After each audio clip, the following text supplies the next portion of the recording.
talked yesterday about preparing the way, again from Isaiah 40. And I just want to concentrate today on just another little section of that. It's the section that's probably made famous by Martin Luther King in his mountaintop speech. And it's, the valleys shall be made level, and the mountains shall be made low, and the crooked places shall be made straight, and the rough places shall be made smooth.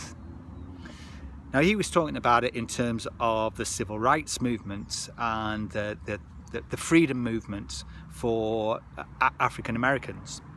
But I think it's something that we can actually apply to our own lives. And in terms of preparing the way, if we're preparing the way for God to use us, we've got to do these things. We've got to make the valleys filled. We've got to bring the mountains down. We've got to straighten out the crooked things and smooth out the rough things. And what I mean by that, the valleys could be regarded as sin in our lives. The dark, the low places, the places that are the deepest, in the deepest pit of our lives, the things that we need to confess. And we've all sinned. The Bible tells us that none of us are perfect. We have all sinned and all fallen short, and so we must all repent. The mountains shall be brought down. If we do think ourselves better than others, if we think ourselves as being greater than other people, then we will be brought down, and we need to be brought down in order to be used by God. The crooked places shall be made straight, and that could be anything that we've done that maybe was deceitful or dishonest in any way.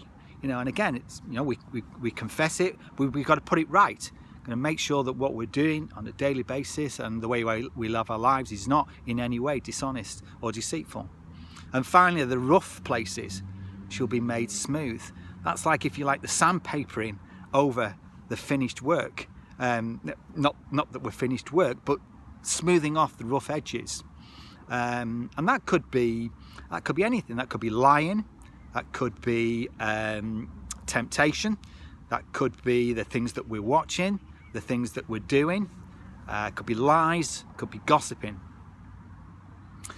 So, in terms of preparing the way,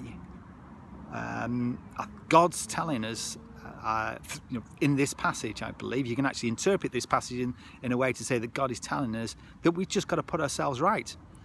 If we put ourselves right before Him, then we can be prepared to move on. We will be able to prepare the way for His coming.